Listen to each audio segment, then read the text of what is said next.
welcome to the deep dive. You know, sometimes you just need the straight scoop, right? Someone to cut through everything else. That's exactly what we aim for here. We dig into sources, pull out the really mind-bending stuff.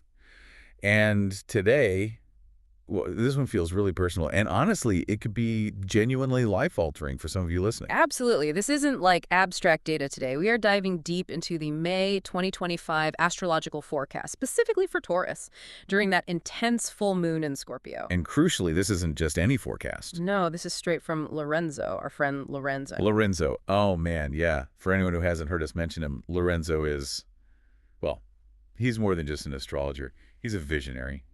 Seer. He really is. Tarot master, prophet. His insights are something else. Seriously. We've both known him for years, and the accuracy is just... sometimes it's almost startling. You just know it's right.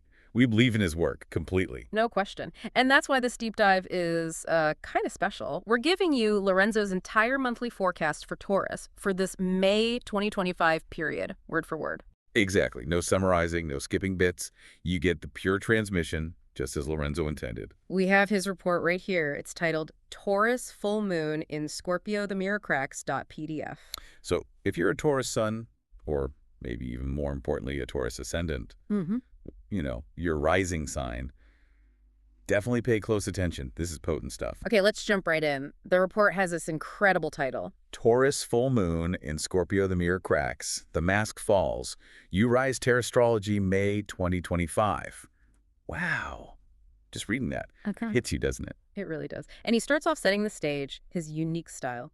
Full moon Tarastrology horoscope for Taurus that hits hard, dives deep, and stands out. He calls it spiritual archetypal theater. Right. Every planet is a tarot archetype. Every sign is a costume. Every house is the sacred temple. That is so Lorenzo, that blend of the cosmic and the deeply personal. It truly is. And straight away, he gives this important reminder, which is key. Oh, yeah, this is crucial. Remember to check both your sun sign and your ascendant, your rising sign, for a more accurate and personalized horoscope. Because the ascendant really shapes how it all lands in your day-to-day life. Cannot stress that enough. Always check both. Okay. And then he just drops this theme for Taurus. It's intense. Right. Your mirror is haunted. The contract is over. Let the ghost leave. Oh, okay. Your mirror is haunted. What does that even evoke for you? It's unsettling. Feels like seeing something unexpected in your reflection, doesn't it? Something hidden. And then the contract is over. That just screams finality. A major shift. Definitely. He gets right into it in the lunar headliner section. Yeah, he breaks it down. Full moon, High Priestess, in Scorpio, Death, in your 7th house, the Temple of Sacred Mirrors. High Priestess meets Death in the House of Mirrors. Exactly. And he's clear. This full moon is not a relationship update. It's a soul purge. Soul purge. In the 7th house, which is all about our key relationships, partnerships, how we see ourselves through others. It's like those relationships are the mirrors showing us something deep. He says, what you're seeing in others is what you've denied in yourself. That's direct. Right. What they want from you is what you abandoned. He talks about shadowed partnerships, romantic, business, creative, even with your audience revealing their expiration date. It's not just ending, he says. It's extracting a hidden truth before it goes, like a final revelation tied to the departure. Nothing stays hidden, sounds like. Okay, so then he moves into the aspects unveiled, the full tarot drama. Love that title. Me too. He starts with a trine to Saturn, the world, in Pisces, the moon, in the 11th house. Temple of Future Visions. Okay, Saturn, the world card. Pisces, the moon, 11th house, future visions, networks. What's the connection? He calls it a contract correction, like the structure of your future, your dreams, your friendships is getting realigned. An expired soulmate contract is closed with grace. Expired soulmate contract. Yeah. That's fascinating. So maybe a friend group changes or a long-held dream shifts? Exactly. Someone might just vanish. But it makes space, he says, room for something cosmic. And that quote he includes, if a door closes, don't chase it. You're being released from obligation. Yeah. That's powerful permission to just let it go. So true. Okay, next aspect. Opposition to Uranus, the Fool, in Taurus, the Hierophant, in the 1st house, Temple of Identity. Opposition Uranus, 1st house, Identity crisis incoming. He calls it the cosmic slap. A cosmic slap. Love it. Uranus, the fool, basically yelling, "Wake up!" right in your own mirror, your self-image. He asks, who are you becoming? And is blocked. Yeah, blocked by what you think others expect. This opposition just shatters that illusion that you built through partnership. It's collapsing. Wow. So the mask really falls. Yeah. His advice. Let them see the unfiltered you, even if it burns bridges. Radical authenticity. No holding back. That takes courage. Okay, what's next? A trine to North Node RX, the star reversed, in Pisces, the moon, in the 11th house. North Node, destiny, star reversed. Sounds confusing. He says no. It means a hidden destiny is quietly aligning. The star reversed isn't being lost, it's being recalibrated. Recalibrated. Okay, I like that. So how did this destiny show up? Through, like, strange synchronicities, dreamlike encounters, or maybe people who are blocking you just suddenly exit stage left. A quiet invitation, he calls it. Subtle guidance from the universe. Yeah. Makes sense. Then there's a sextile to South Node RX, the double reversed, in Virgo, the hermit, in the 5th house, temple of creative ego. South Node, past patterns, double reversed, breaking free, 5th house, creativity, romance. Yeah, he says maybe a toxic lover, performative art, or a show you've been putting on just to be loved. Gone. It's gone. Poof. Pretty much. And he quotes the devil reversed. You don't need to be liked to be holy. Stop performing your pain. Start expressing your truth. Stop performing your pain. Wow, that cuts deep. It's about real expression, not just playing a part for validation. Exactly. And the last aspect here is the quincunx to Jupiter, the Wheel of Fortune, in Gemini, the lovers, in the 2nd house, temple of worth. Quincunx, tricky aspect. Jupiter, expansion. 2nd house, money, self-worth. What's the rub? He describes a confusing shift there. Like, you might gain something, maybe money or an opportunity, but it feels off. It costs you something unseen. Like a misalignment? Yeah, a cosmic misalignment. Big promises, quick cash, stuff that looks like easy success but actually pulls you away from your core values. That classic thing of not all that glitters is gold. Right. Lorenzo's translation is simple. Not every gain is aligned. Check your gut. Trust that inner feeling. Good advice. Always. Okay, so that covers the main aspects. But Lorenzo being Lorenzo, there's more, right? The planetary backdrop that everyone else misses. Of course. He always finds those deeper layers. First up, Saturn, the world, conjunct North Node RX, the star reverse. Saturn and the North Node together. Structure and destiny. He says you're building new structures that no one understands yet, and that's okay. It's about sacred solitude, the dream forming outside the algorithm. I love that. Building something true, even if it's invisible to others for now. Then, Uranus sextile North Node, trine South Node. Uranus, authenticity. Linking destiny and releasing the past. You got it. Your radical authenticity is your golden ticket, he says. The more unapologetically you become, the more aligned you are.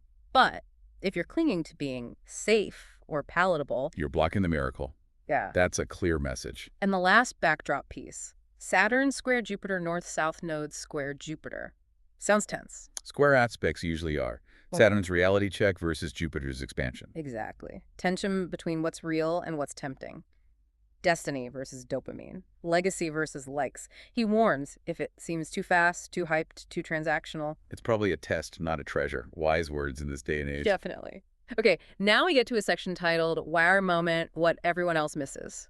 I always look forward to these bits from Lorenzo. Me too. Lay it on us. He says, this isn't about breaking up with someone. This is about breaking up with the version of yourself who needed them. Oh, wow. Okay, go on. You formed this bond, consciously or not, to survive, to be accepted, to avoid collapsing. But that Taurus is gone. She outgrew the mask. It's an internal breakup. Breaking up with a past self that needed that dynamic for safety. That reframes everything. Right. And the full moon's message is, you don't need to reflect others anymore. You're your own light source now. Becoming your own light source. That's beautiful and profound. Okay, so after that revelation, he offers practical psychic advice. Yep, and it's pure Lorenzo. First one, don't answer that message from the ex, the friend, the follower who drains you. Why not? He says that's just death knocking in their clothes. Oof. Okay, vivid. What else? Archive old invoices, collabs, or performance stats that make you feel small. Basically, clear out the energetic clutter of past inadequacy. Digital and mental decluttering makes sense. Next, a ritual. Right. I forgive myself for performing stability when I was actually starving for freedom. Burn it. Powerful. Forgiving the performance to embrace the real need. Then Journal what you would do if no one was watching, and then do one of those things. Tapping into that unobserved, authentic self. I love that. Take the authentic step. And the last practical tip here. Avoid spending money between May 11-14 unless it's tied to long-term self-worth, aligning spending with true value during this potent time. Good, solid advice. But then Lorenzo, being Lorenzo, he says there's something more, right? Something most people miss. Oh, yeah. He says, this is where we crack the code for Taurus under this Scorpio full moon. Get ready. Okay, I'm ready. The next section. The hidden thread. This isn't just a full moon, it's a shadow marriage unraveling. Shadow marriage. What does he mean? He explains the moon in the 7th opposing Uranus in the 1st isn't just you versus them, it's way deeper. You've internalized someone else's voice so thoroughly it has replaced your own. So you're fighting a ghost inside you? Exactly. You're not fighting a person. You're divorcing a phantom. That other person who rejected you, doubted you, made you shrink, they're living in your bones. This full moon isn't breaking a bond, it's exercising an identity you didn't choose but learned to survive. Wow. Exercising an unchosen identity. That explains so much about feeling stuck sometimes. It's not the current situation, it's the old voice. Precisely. Which leads to the next, wow, moment. You became the partner you needed to escape. Oh no. How? Lorenzo says nobody tells Taurus this. You internalize their rules to gain safety. Then you enforce them on yourself, like that inner critic voice. Telling you, you can't post that, you shouldn't charge more, you're too much. Exactly. He says, that wasn't your voice, that was your shadow's mask. You became your own jailer, enforcing the rules of those you were trying to get away from. That is incredibly insightful, and probably true for more than just Taurus. Absolutely. And then this killer quote from the High Priestess in Scorpio. You don't owe your success to the pain that shaped you. You owe it to the version of you that's finally ready to speak without apology. Chills. Just Oh. chills. You owe it to the unapologetic you. Okay, there's more on the nodes too, right? The fifth house node's secret. Yes.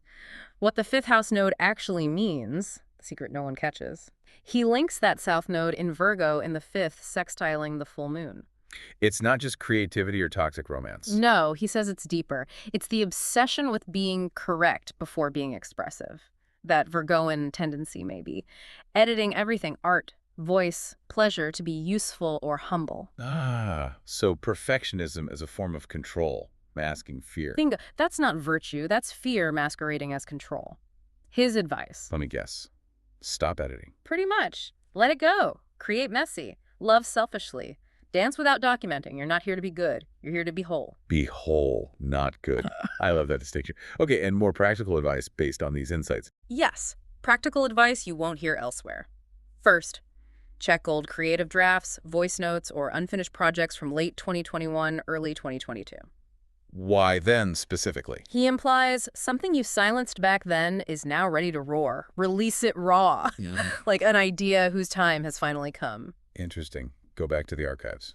What else? Audit your photos, bios, and socials. Does your online presence match the old you, the one tied to outdated partnerships? Change it immediately after May 14. Update your external self to match the internal shift. Makes sense. Then a mirror exercise. Stand in front of a mirror. Say out loud, I revoke all soul contracts that bind me to becoming what others projected onto me. Whoa. That's a declaration of independence right there. It really is. And finally, avoid renegotiating partnerships now. Don't beg, barter, or explain. This is an energetic shift, not a logic one. Trust the process. Trust the energy, not just the mind. Got it. Okay, we must be near the end. What's the closing wow line? It really ties it all together. This full moon isn't asking if you're in the right relationship. It's showing you the relationship you're still trapped in with your past self. Ah, back to the past self. And that version of you is begging to be buried with honor so you can rise without guilt. Buried with honor, rise without guilt. It's incredibly moving and a perfect summation. It truly is. And then Lorenzo includes his call to action, speaking directly to you, the listener. Right, he says. If this prophecy ignited something in you, don't keep it to yourself. Like, share, subscribe. Let others feel this roar. And he encourages exploring personalized readings. If you're ready to step into your own reign order, your personalized astrology or tarot reading from me, Lorenzo, this isn't entertainment. This is your divine blueprint. Links below. Let's write your legacy louder, sharper, and truer than ever before. Yeah. That's the sign-off. Wow. Just hearing it all laid out like that. It's intense, but so insightful. Absolutely. That's Lorenzo. As we said, we've seen his accuracy firsthand and this level of depth. is why we trust his work implicitly. It goes so far beyond generic predictions. Completely. It challenges you, it pushes you to look at those uncomfortable truths, but always with the goal of liberation, of rising. It really does. And that idea of the shadow marriage, Hmm. the internalized voice, it's something I think everyone can relate to on some level, that feeling of arguing with a ghost. Or realizing you're enforcing rules on yourself that aren't even yours, that you became the partner you needed to escape. Insight is just, yeah, powerful It stuff. really is. So for you listening, maybe just sit with that closing thought from Lorenzo for a moment, that relationship you might still have with a past version of yourself. Yeah, what parts of that past self, those old learned identities, are maybe ready to be honored, thanked for their service, and then gently released? So you can rise without guilt, as he says. Definitely something profound to consider from this deep dive into Lorenzo's forecast. Yeah.